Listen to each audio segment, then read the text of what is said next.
By the spring of 1915, a great many people in Britain had settled the question. Angels had appeared over a battlefield in Belgium and had stood between the retreating British army and the German advance. It was preached from the pulpits, church, and nonconformist alike. Parish magazines ran it and sold out. Accounts were attributed to soldiers, to officers, to nurses. What makes this one close to unique is that it has a birth certificate. On the 29th of September 1914, a Welsh writer named Arthur Machen published a short story in a London evening newspaper. It never happened. He made it up. The story was called The Bowmen. It begins by refusing to say where it is set on the grounds that the censor would not allow it. In it, a soldier in a trench, about to be overrun, remembers a London restaurant where the plates were printed with St. George and a motto. May St. George be a present help to the English. He says it out loud, and he sees beyond the trench a long line of shapes with a shining about them. The Bowmen of Agincourt, 500 years dead, firing over his head. Machen thought nothing more of it. He was an evening paper journalist and thought the piece second-rate. Within days, the editor of the Occult Review asked whether the story had any foundation in fact. Machen told him it had none of any kind or sort. Then the editor of a paper called Light asked the same and got the same answer. Machen wrote afterwards that he believed he had stifled any Bowmen mythos in the hour of its birth. He was wrong by a distance it is hard to overstate. A month or two later, Parish magazines began asking to reprint it. He gave permission. Then the man running one of them wrote back. The February issue had sold out, and there was still demand.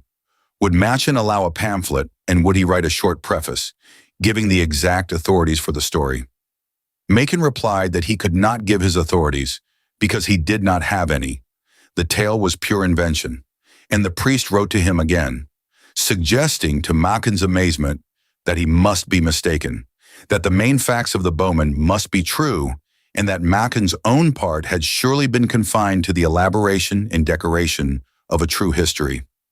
The author of a piece of fiction was being corrected about it by one of his readers. That is where he stopped being able to control it.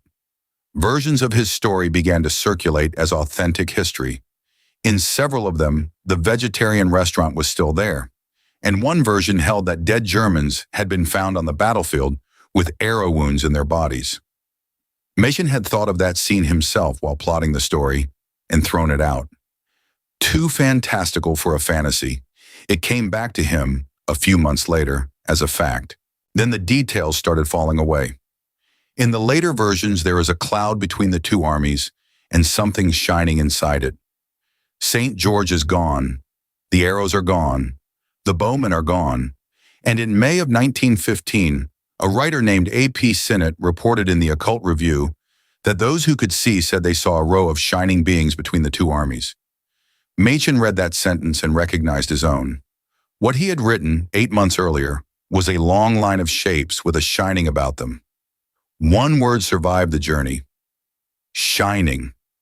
And a shining, benevolent figure in the popular imagination is an angel. It is not a saint, and it is certainly not a mercenary archer from Gwent. His Bowmen became the angels of Mons because of an adjective. He kept saying he had invented it. It made no difference, and in some quarters it made things worse, because a denial is exactly what a man covering up a miracle would issue. Harold Begbie published an entire book in reply, arguing that Machen was wrong about his own short story, and the evidence never arrived. The accounts were always at one remove and then another. Machen set it out precisely. Someone unknown has met a nurse, unnamed, who has talked to a soldier, anonymous, who has seen angels. Nobody was ever produced. Machen is careful in a way worth borrowing. He does not argue that the supernatural is impossible. He says only that no evidence has been offered for these particular stories, and that until it is, he does not believe them, which leaves the interesting part, and it is not about angels. This is one of the very few times we can stand at both ends of a memory at once. There is a printed page with a date on it. There is a nation, 8 months later, certain it remembers something that page invented. It was not a lie, and the people repeating it were not liars. Their sons were dying in France, and they were handed a story in which the dead came back to help. They did not decide to believe it. They remembered it.